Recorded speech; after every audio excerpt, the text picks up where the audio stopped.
Pisces, hi! Welcome to Mr. Queen PH. At titinan natin na energies ng inyong kaperahan, money, career, finances ngayong March 2025. So if you're interested in private readings, meron tayong link sa description at sa pinned comment. Paka-check nyo na lang information kung paano mag-book for a private reading. And please subscribe to our channel to show your support. Like, share this video at comment na rin kayo kung kayo ay naka-resonate. Okay, Pisces, what's up? March 2025, beauty. Ayan, so meron kayong pagkakagastusan ang inyong sarili, no? Beautification. O yung iba, pwedeng you will buy a lot of skincare or gagastos ka sa facial or any services na mag-i-improve ng iyong physical appearance. Ayan. So this is also self-love, self-care. Kasi yan yung magbo-boost ng iyong confidence. You have fertility. So marami kang magagawa. Marami kang ma-accomplish ngayong March. Magiging very busy ka and at the same time fruitful. Kumbaga, hindi lang busy dahil meron ka lang ginagawa. Busy ka at marami kang ma-accomplish, matatapos, ma-achieve. You also have knowledge ng iba sa inyo, mag-aaral, meron kayong bagong kaalaman na matutuklasan or i-explore. This can be anything, no? Na pwedeng bagong source of income, or bagong trabaho, bagong business na gusto mong pasukin. Yung iba, kung kayo may trabaho, maaring merong training, may seminar na attendan ka that will also develop and enhance your knowledge, your skills, your abilities. So, diba sa mga companies, regular yan sila, may pa-training, merong mga seminar na nakakatulong sa mga employees nila. Let's see your overall energy. Overall energy is, the sun. So, kayo ay very confident. You have a lot of inspiration. Very inspired ang mga Pisces ngayong March sa mga kaya nyong gawin. So, some of you, maaaring you are tapping into your creative talents and skills, and yan yung magbibigay sa iyo ng extra income, or yung iba meron kayong certain achievement na magse-celebrate kayo with your family members. May na-achieve ka sa trabaho mo or sa income mo or sa career, sa business mo. Your challenge is the 8 of Wands. Ayan, di ba sinabi ko sa inyo magiging busy kayo. Marami kayong gagawin. So, ang challenge mo is kung paano mo ma-manage yung time. Kasi parang darating yung point na hindi ka na magkanda-ugaga sa gagawin mo. So, you have to manage your time, prepare a schedule, at sundin mo yung schedule para, lahat yan ma-accomplish mo yung mga task mo. Your opportunity is the Magician. Wow, ang ganda nito as an opportunity kasi ito yung mga skill set mo eh. You are developing. You are, discovering your talents, your skills, and andyan na yung mga tools mo, no? Meron ka ng kagamitan para yun yung magamit mo, kagamitan, mga tools na magagamit mo para ma-manifest mo yung goals and dreams mo for your career, for your business.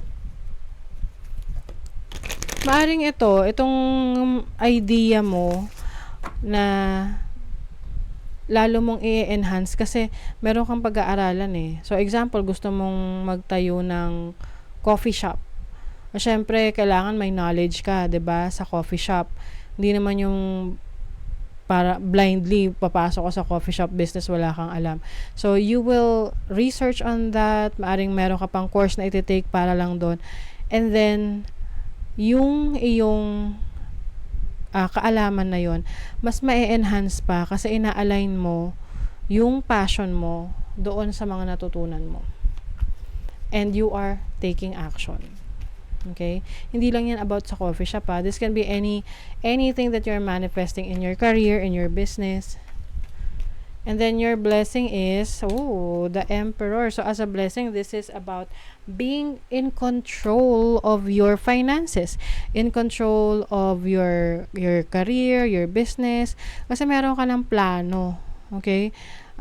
Kumbaga naka-design na sa'yo ano yung gagawin mo in a few months, hindi lang ngayong March, but also buong 2025. So you have that plan na susundin mo. Okay? And also the discipline that you need. Alam niyo ba, blessing yang sa isang tao na meron siyang disiplina sa sarili. Kasi if you have discipline, you have control, you have self-control, 'di ba? Minsan mahirap i-control ang sarili sa pagkain na lang eh. 'Di ba? Minsan pag gusto mo talaga yung pagkain na 'yon. Pero gusto mong mag-diet or dedicated ka talaga sa healthy living, 'di ba, kahit paborito mo, iiwasan mo. Ganon yung control na meron kayo. You are going to be very aggressive pagdating sa pag-achieve ng mga goals ninyo.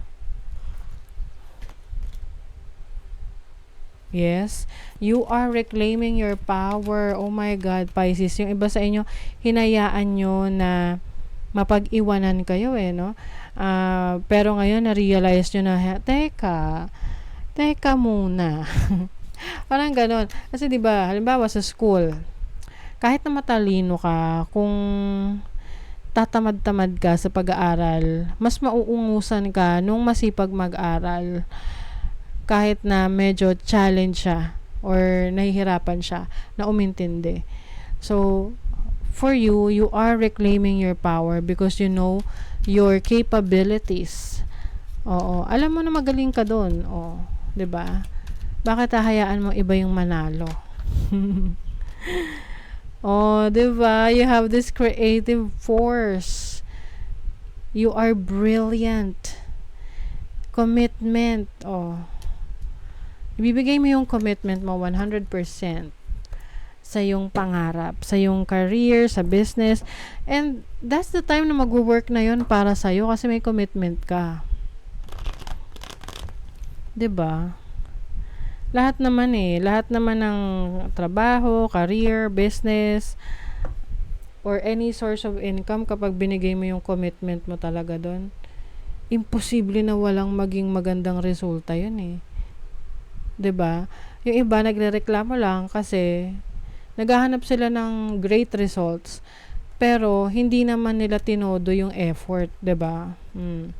But for you, if you will really put the effort, put in the action, you will gain positive results.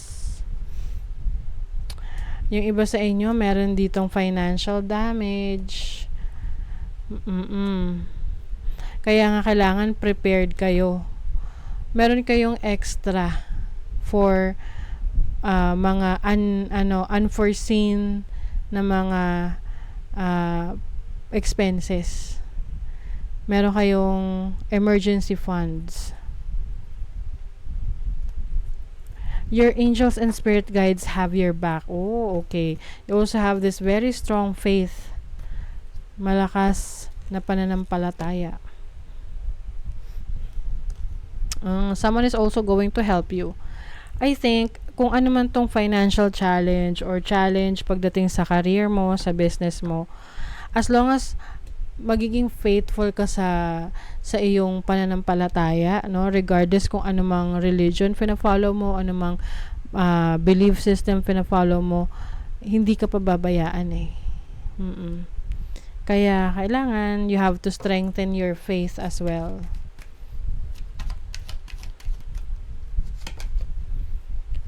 Find comfort and balance in simple ways. You have support all around you. Find comfort and balance. So, syempre, no, hindi porket busy ka, marami kang ginagawa, ipababayaan mo na yung sarili mo. Kailangan work-life balance. Kasi, the moment na ma-stress ka na, you feel anxious, tapos, hindi mo binigyan ng time yung sarili mo na makapagpahinga, hindi ka rin magiging productive eh. 'Di ba? So, if you need to take a nap, if you need to take a break, do it.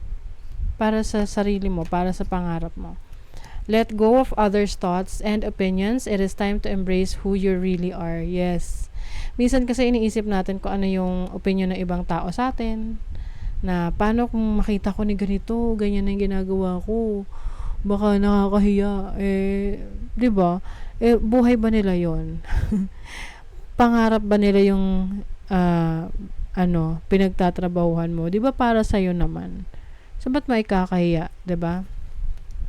So that is your reading, Pisces. Thank you so much. See you again.